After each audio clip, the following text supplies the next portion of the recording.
A plane crash in the Andes It was a challenge to get to the site. pushes rescuers and investigators to the limit. You guys okay to keep going? Estábamos por encima. We were at an altitude of 14,000 feet. Estamos en 14,000 pies de altura. The location of the crash is baffling. The aircraft was not in the route normally taken. How did two pilots familiar with the route Dennis, we're at 074, aren't we? become so lost It was far away to the north. that they flew straight into a mountain? Y era increíble escucharlos, It was incredible to hear them talk the way they were talking. en que conversaban. What a piece of junk. Mayday, Mayday.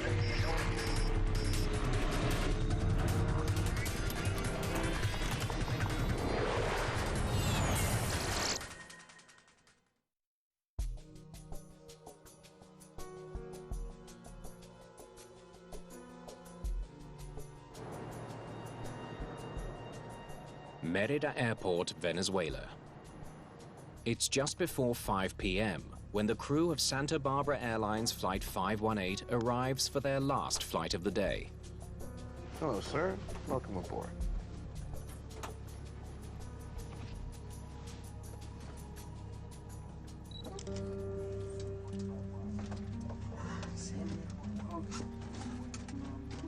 Yeah, so I told them upstairs that the standard operating procedures in this place are all wrong. Captain Aldino Garanito Gomez is a senior pilot and flight instructor for the airline, with over 5,000 hours in the air. So I'm going to give the chief of operations my manuals next week. The captain's first officer today is one of his closest friends. Yeah, well, sure things can get better, really. Dennis Ferreira Quintal has over 2,000 flying hours. There are 43 passengers in the cabin, including 11-year-old Aisberth Quintero Herrera and his father Alexander.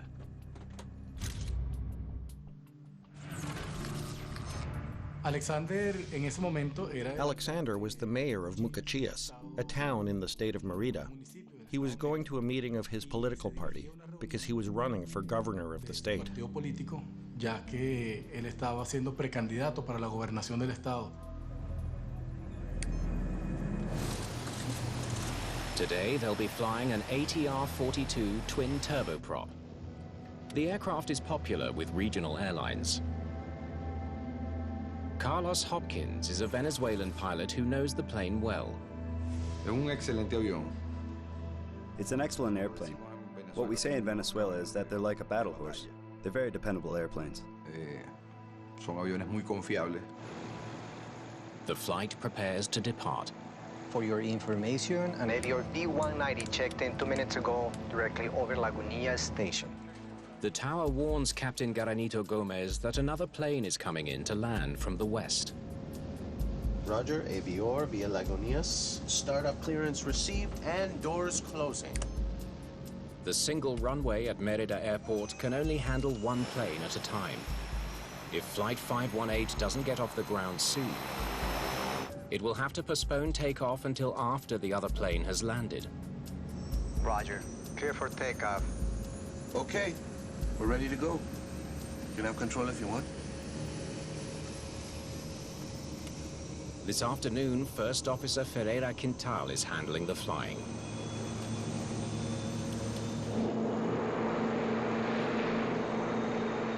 $70 knots.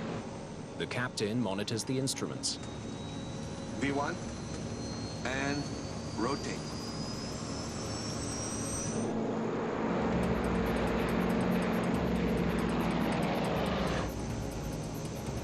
You're up. Check. We're up.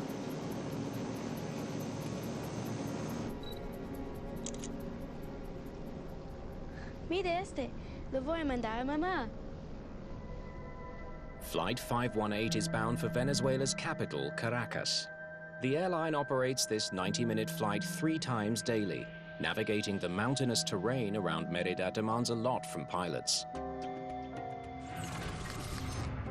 Mérida Airport is in the middle of a valley in a high elevation sector of Venezuela where the Andean mountains finish. There's only one way to get in and only one way to get out. The official flight plan takes planes southwest through a river valley so they can gain height before looping back to the north and over the mountains towards Caracas. Avior 1116, traffic airborne right now. Roger. 116 inbound, over Lavanilla. The crew of the inbound plane reports their position. Roger. For your information, we'll stay close to the northern mountains, give you guys some room. Roger, my friend. In that case, we'll keep closer to the southern mountains. The two crews must fly carefully to avoid the mountains and each other. The captain had vast experience operating at this airport. He probably had more than 1,000 landings there.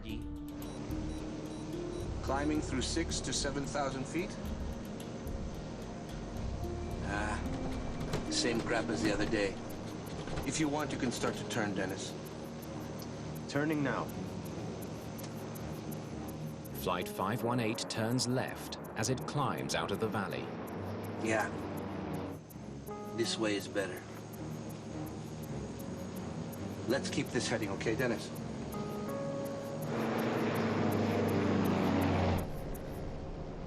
As they climb, the crew must continually adjust their course. Dennis, a bit more to the right. To the right? Yeah, get to 067.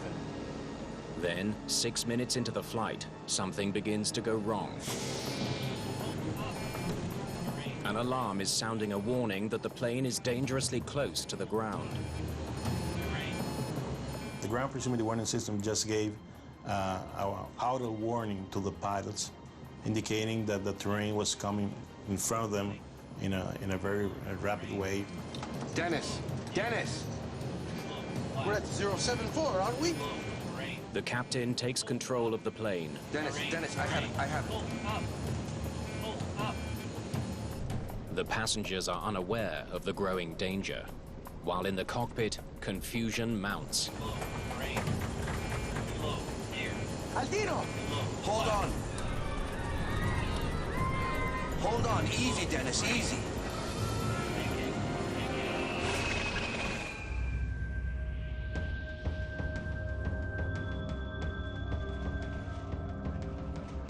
Santa Barbara 518, do you copy?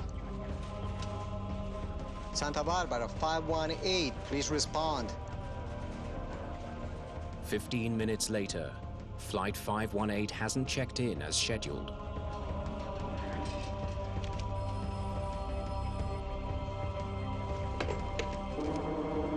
Flight 518 is missing, 43 passengers on board.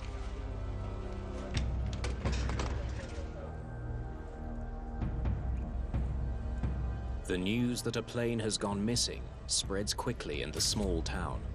Teníamos toda la esperanza de que la aeronave se haya... We had hope that if the plane did crash, it crashed in a place that allowed for some survivors. There was a feeling of optimism. Era un ambiente de optimismo.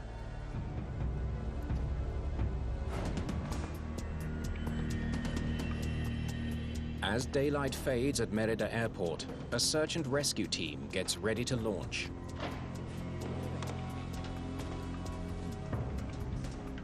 Orangel Lozada joins the team in Mérida.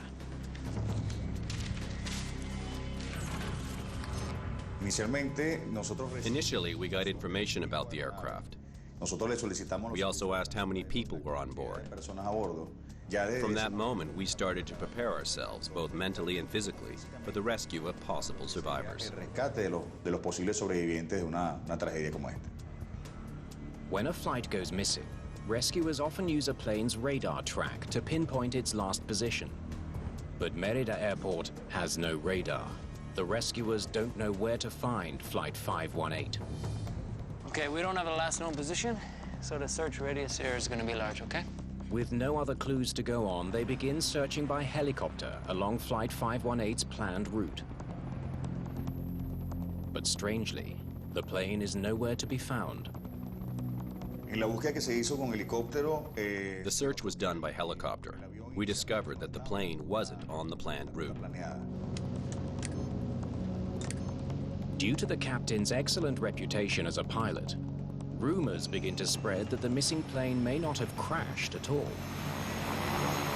Una vez que me enteré que la tripulación estaba conformada por el capitán. Once I learned that the crew was headed by Captain Aldino Garanido, first thing I thought was that they had been hijacked.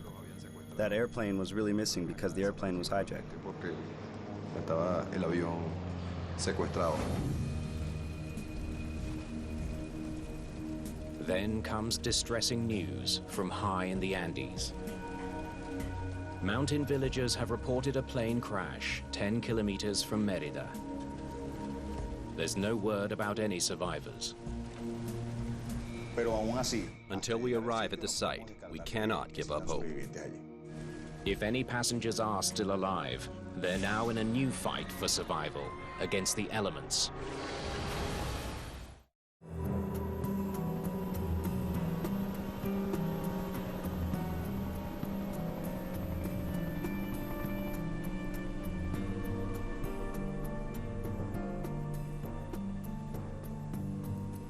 The morning after the crash of Santa Bárbara Airlines Flight 518, rescuers carried by helicopter arrive at Los Conejos, a remote Andes mountaintop. The air is thin, the temperature near freezing. Let's leave our gear over there. We're gonna need a shelter to keep warm. There was a lot of fog, and it was cold. We were at an altitude of 14,000 feet. The thin air makes even the slightest physical exertion a huge effort. The location, the altitude, and the site of impact are contrary to human physiology, so the work doubles or triples.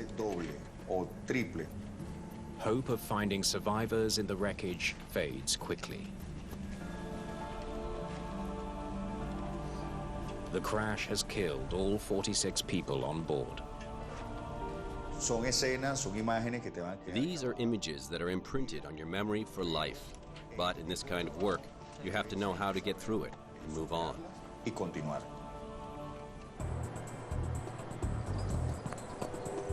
Meanwhile, at Mérida Airport, investigators from Venezuela's Aviation Accident Investigation Board begin setting up a base. It will take time before they can get to the remote crash site. So, what exactly is the crash site? It's their task to figure out why Flight 518 ended in tragedy. Okay. You have a team already there? Una de las cosas que más nos preguntábamos era el por qué. One of the things we wondered the most was why the aircraft ended up in that location, since it was not on the route that they should have been following when they left the airport. Para lo que es la salida de ese aeropuerto. Controllers in the tower provide some insight. We're trying to figure out why they weren't on the official route. Oh, because they were flying observatorio. It's not an official route, but everyone flies it. Investigators learned that instead of flying the usual loop around the valley, Flight 518 was taking a popular but unofficial shortcut. It's known as Observatorio because it passes over an astronomical observatory. It was a normal, common practice to do it direct over the observatory. And there was only one reason: time. Following the established procedure took them at least 10 or 15 minutes longer of flight time. This departure route via the observatory allowed them to save that time. Les permitía ahorrar ese tiempo. For the company, it means a lot. 15 minutes of fuel in this case. Though unofficial, the shortcut is so common, the tower cleared them for the route. 518 airborne. Contact me again when you cross observatory.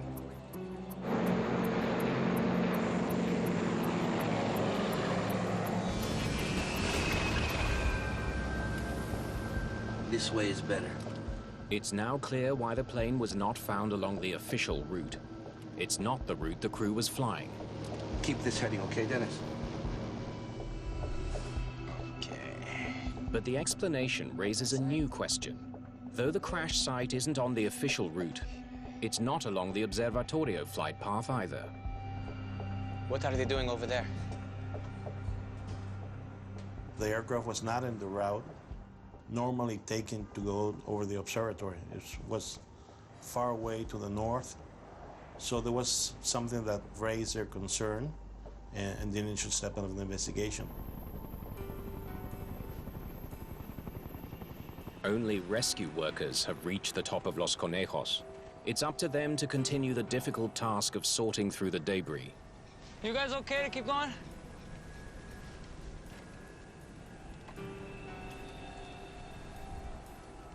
The search and rescue mission is now a recovery effort.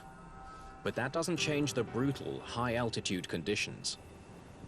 Paramos para todo tipo de actividades y todo tipo de situaciones. We prepare for all kinds of situations, but this case in particular was much more difficult than others. It pushed us almost to the limit of our preparation. De nuestra preparación. The tragedy hits home as bodies of the dead are brought down from the mountain. Este evento en la ciudad de Mérida fue... There had never been such a large plane crash in Mérida before. It touched the entire city. Conmocionó a la ciudad.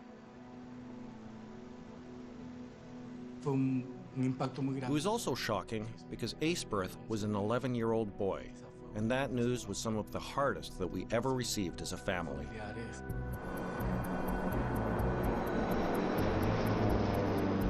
Investigators know the pilots set out to fly over the mountaintop observatory. They know the plane veered off course, with tragic results. But they don't know why. Was it pilot error? A mechanical problem? Poor weather? Or something else? The answers may lie in the wreckage more than 12,000 feet above sea level, but so far the investigators haven't been able to get near it. Before they can ascend to such a dangerously high altitude, they must first pass a physical exam. La situación es bien extrema, ¿no? Incluso the situation was quite extreme. There were some people that suffered from disorientation, so you had to be very careful with the people in your team. Había que tener mucho cuidado con el equipo de trabajo. I'm okay? I'm ready. Let's get up there. I'm on my way.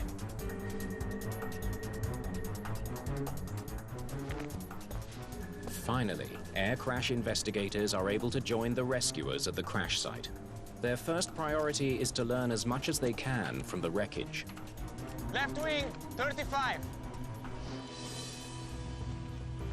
They hope that the pattern of debris can tell them something about how the plane was flying in the final moments. So it slid up on its belly? The debris path showed that the aircraft hit the ground in a kind of a upward trajectory and not direct against the mountain, because the debris hit the ground and started a slight slope up.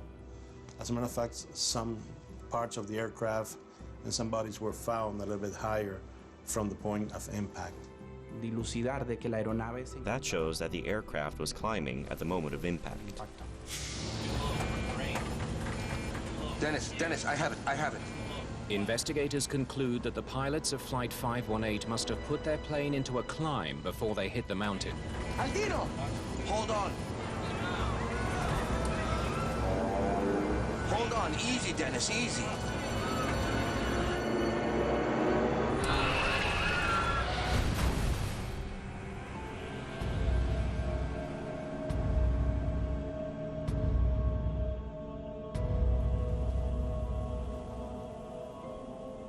If they were trying to avoid disaster, the evidence shows they came tragically close to succeeding. It nearly cleared the top.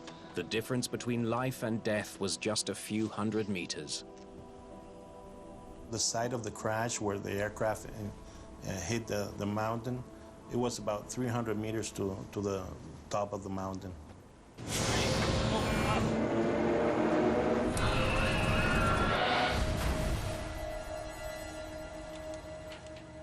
Rescuers have recovered Flight 518's 2 flight recorders. The flight data recorder and the cockpit voice recorder capture important details of what the pilots did and said. We need to get these down the mountain right away. El voice data recorder que graba las conversaciones But it will take time to recover the data.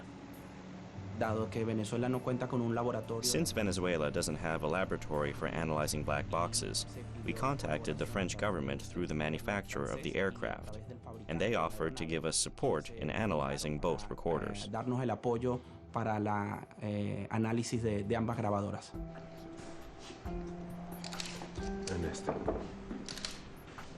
Investigators wonder if a problem with either of the plane's two turboprop engines might explain the crash. Maybe they had an engine failure and just lost power and didn't have enough power to go over the mountain and crash. The engines themselves are too badly damaged to provide any clues. It's completely melted. But the propeller blades do tell a story. We were able to determine by the damage to the propellers that they were rotating at the time of impact. Producto de estos estar girando al momento del impacto. The way they're bent reveals that the blades were spinning normally when they hit the ground. Clear evidence that the engines were working at the time of the crash. The engine went burning and turning. Instruments from the cockpit are brought down the mountain for analysis. Se recolectó instrumentos. We recovered instruments like the altimeter and the airspeed indicators, and they had remained in optimal condition for post-crash analysis. Condiciones óptimas para poder hacer un análisis posterior. The instruments confirm the plane was under control just before the crash, but they hold few other clues. So far, everything points to a plane that was operating normally. There was no malfunctions, everything was working well, and they just crashed against the mountain. Why that happened remains a baffling question for the Venezuelan investigators.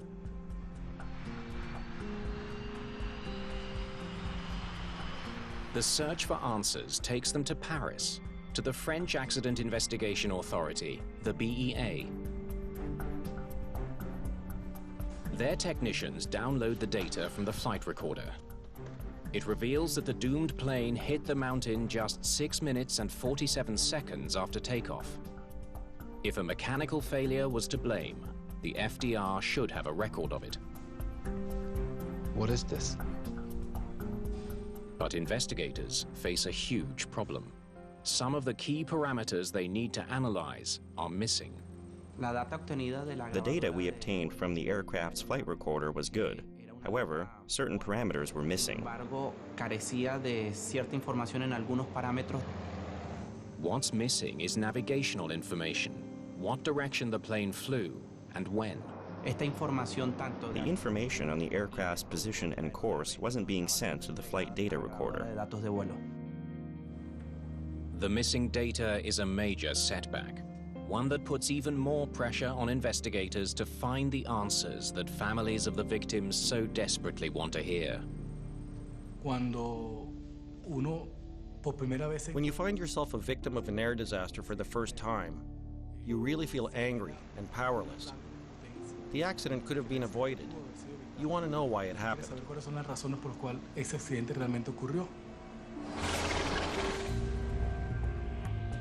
They need to piece together some of the missing flight data. They come up with an unorthodox way of doing that. Tell me when you're ready.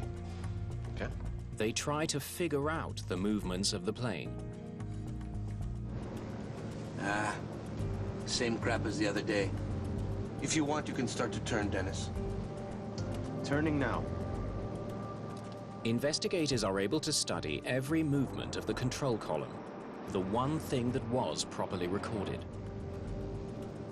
Eso nos permitió poder establecer la actitud que tenía la aeronave. This allowed us to establish the aircraft's altitude at the moment of impact, and it also helped us recreate the path that the aircraft took from the moment of its departure. Tomado la aeronave desde el momento de su salida del aeropuerto. Pitch up 10 degrees. Step by step, they piece together the flight. Left 15 degrees now. The recreation shows that the plane was flying normally as it flew away from the airport, but then it began to veer off course. Right here. This is when it went off course. The finding confirms that there was a problem with navigation, but investigators can't be sure if that was due to pilot error or mechanical failure. Apparently, they continued turning more than they needed, and instead of putting heading to the observatory, that's an east heading, they turned to the north, directly to the mountain.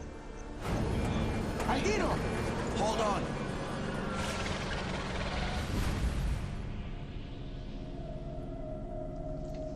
Go ahead, please. With no hard answers from the flight data recorder, investigators in Venezuela consider some conversations captured on the cockpit voice recorder.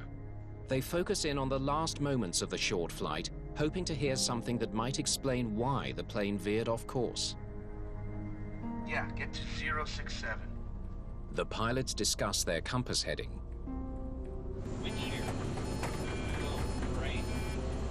Dennis! We're at 074, aren't we? Es evidente que hubo una alarma.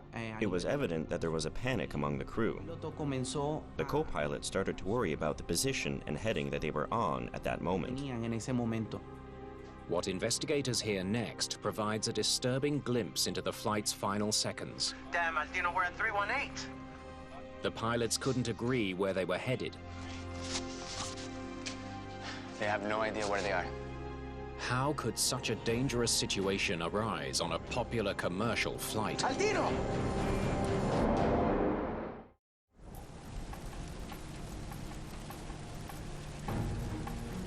Investigators desperately need to know. Hold on! Why the crew of a reliable airplane carrying 43 passengers Hold on, easy, Dennis, easy. lost track of their heading and crashed into a mountain.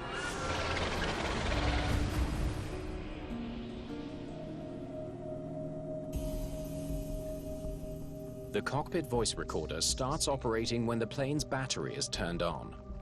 Investigators scrutinize the pilot's early conversations for any signs of trouble.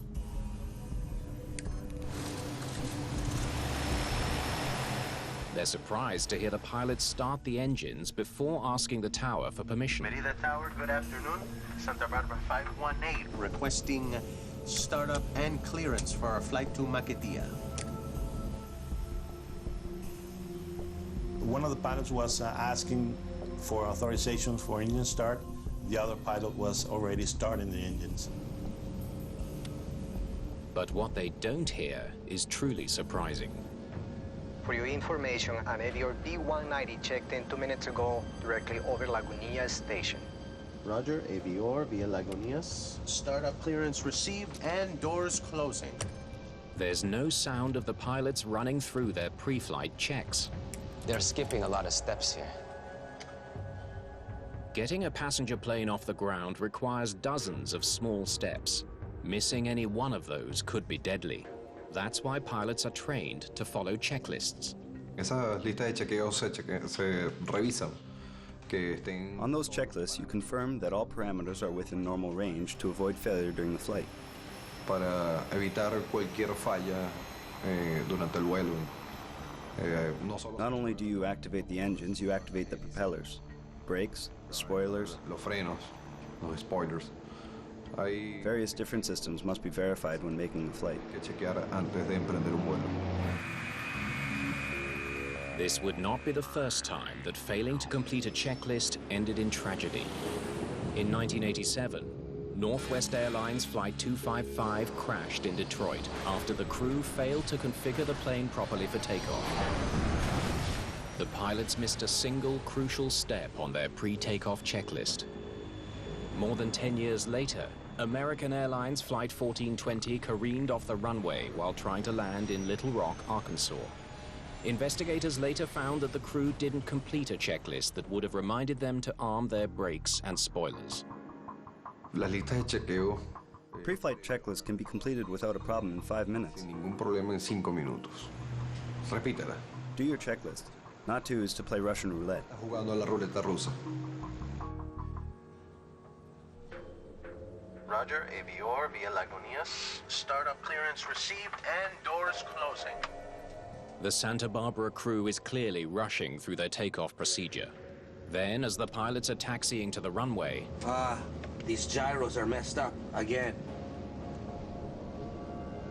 The captain tells his first officer that the plane's motion sensors are not functioning. The motion sensors, or gyros, are a critical part of the aircraft's navigation system. They keep track of the plane's position as it moves through the sky. Despite the equipment problem, the crew carries on. V1, and rotate. The plane lifts off, less than 3 minutes after it started to taxi.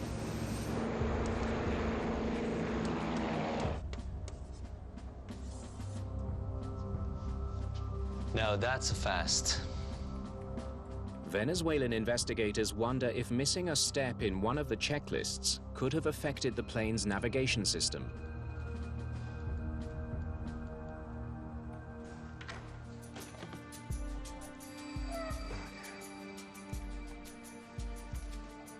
The Attitude Heading Reference System, or AHRS, gives pilots critical information they need to fly the plane. Let me see that. The AHRS is a system developed to reduce the complexity of the navigation system of the aircraft. The attitude of the aircraft, the bank, and the heading, they combine everything into one unit that gives all that information. That's right here. Dennis, a bit more to the right. To the right? Yeah. Get to 067. An inoperative navigation system could explain why Flight 518 took a deadly turn towards the mountains. The question now is how a hurried takeoff could lead to such a dangerous malfunction. Let me see those specs again. Gracias.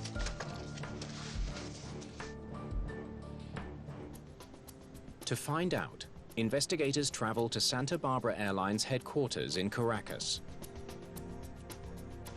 They want to see what happens to the navigation system when procedures are rushed. Okay, let's try one. Did recklessness cause a failure? Decidimos realizar pruebas en otra aeronave similar. We decided to conduct tests in a similar aircraft to the one that was in the accident.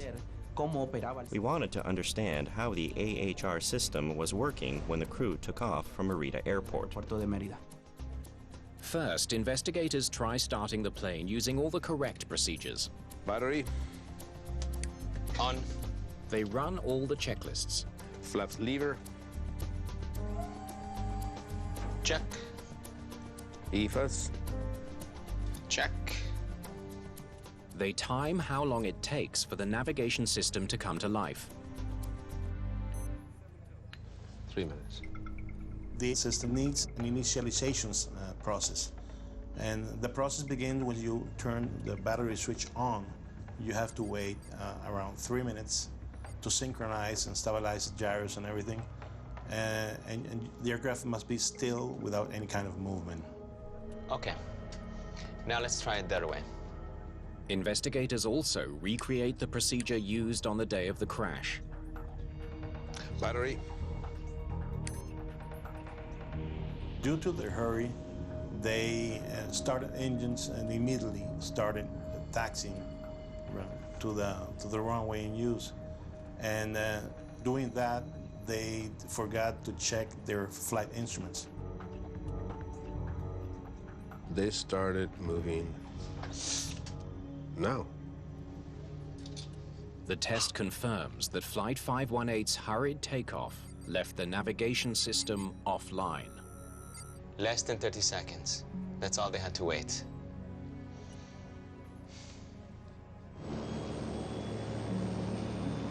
$70 knots. V1. And rotate. They took off with no accurate way to track the direction they were flying. If they would have checked that, they would have noticed that the 3 minutes waiting time had not passed, and they had their screens blank without any navigation information. All the conditions for the accident to occur existed on the ground. They were created on the ground. En la tierra. Investigators now know why Flight 518's navigation system wasn't working. But the pilots were extremely familiar with the terrain and should have been able to see the mountain in time to avoid it. Mérida Airport is a visual airport, isn't it? Mm-hmm. At Mérida Airport, planes operate under visual flight rules. Pilots look out of the window to watch for any obstacles in their path. Why didn't it work this time? It's curious because they've done that route many times. All of us flew that route, and Aldino especially was one of the ones who flew it the most. Climbing through 6,000 to 7,000 feet? We're visual.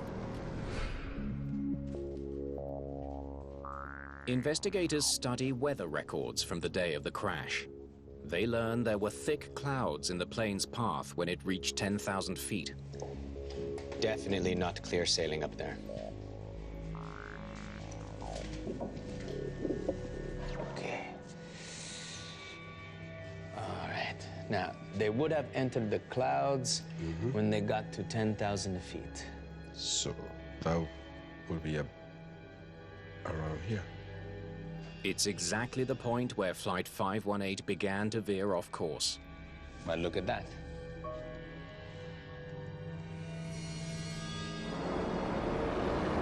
Once the pilots flew into the clouds, it was impossible for them to see where they were going. Evidently, once in the air, they entered a cloud and became disoriented. Dennis, a bit more to the right. The alarm started to sound that indicated that they were near land. They didn't have the slightest idea where that mountain was. ¿Dónde se encontraba esa montaña?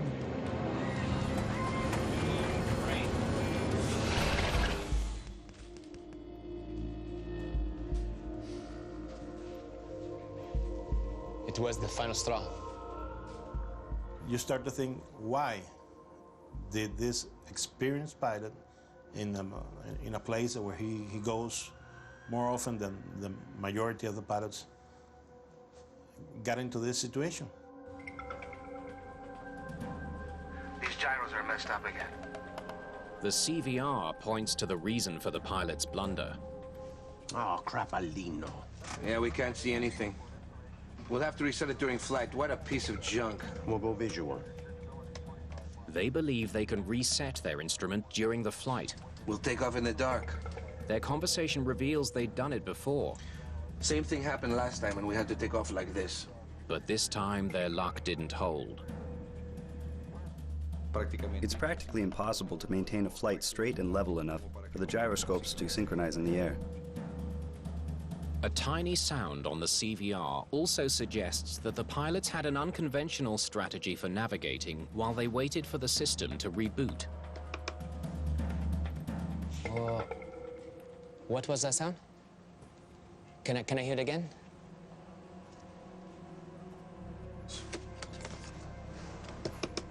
Turn a bit more. See if this works and keep it right there. I think he's using a standby compass. Instead of relying on their electronic systems, the captain needed to use an old-fashioned magnetic compass to plot their course. We would be going back to the 30s era, flying with the basic instruments. That the captain would fly a passenger plane into the clouds guided by a compass suggests he was extremely confident in his abilities. Maybe too confident. Ese exceso de confianza por parte del capitán. In a way, that excess of confidence on the part of the captain led him to skip certain steps in the procedures. Cumplimiento de los procedimientos. What do you want? Turn to the right? Aldino, take that way. Damn it, Dennis. Aldino, turn around. We're going down. The only reference they had was the compass, and at that moment they started to worry, trying to find the correct path or route without the basic instruments that they normally have. Aldino! Hold on. Easy, Dennis, easy.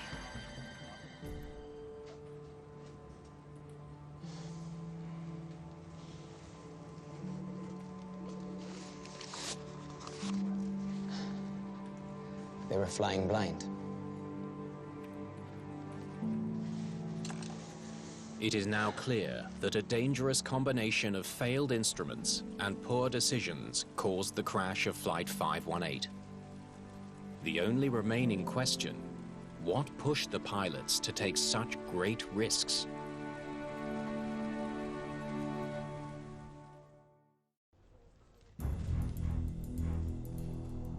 Venezuelan investigators believe that the pilots of Santa Barbara Airlines Flight 518 knowingly took off with inadequate instruments and a risky plan to restart their navigation system in the air.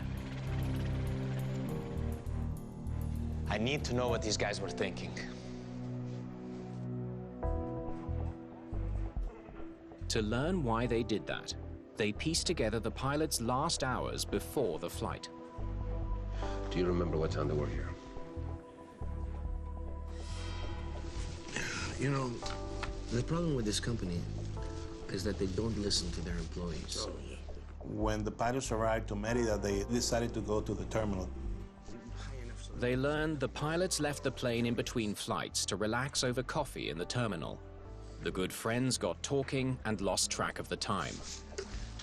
The passenger department sent the passengers on board without having the pilots at the aircraft. You cannot have the passengers embark until at least there's one pilot aboard the aircraft. Oh, Dennis, come on. It's late. We gotta go. From this moment on, the pilots are rushing to get back on schedule. In aviation, rushing doesn't end well. It never ends well. The pilots enter the cockpit just 7 minutes before their scheduled takeoff, and half an hour after the last passenger boarded the plane. To do it faster means you're doing it too rushed. Something can happen. Something can fail. Yeah, we can't see anything. We'll have to reset it during flight. What a piece of junk. We'll go visual. Same thing happened last time when we had to take off this way. The pilots make a rash decision to take off quickly. They know the area well, and it's not the first time they've flown without the instrument. The worst risk and the worst mistake that a pilot can make is to feel confident in a flight. No two flights are the same. Es igual.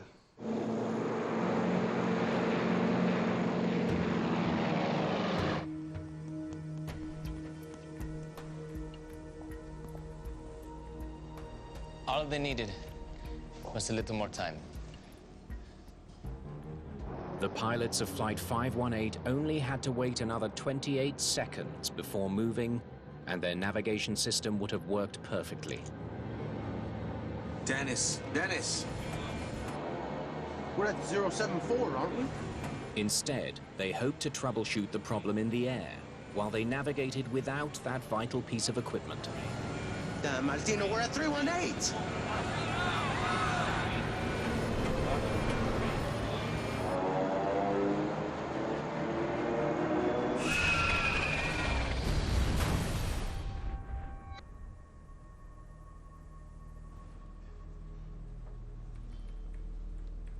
This didn't have to happen.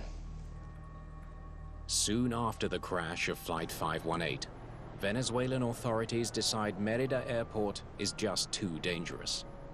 They close it to commercial traffic. Without a doubt, the investigation helped public awareness and promoted change within the aviation community. I am 100% sure that this prevented other accidents in Venezuela.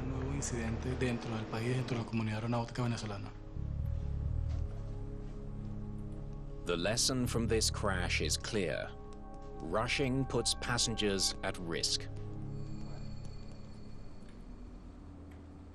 Once you start doing things the wrong way, without following procedures, you start getting rid of those safety nets, and you become vulnerable.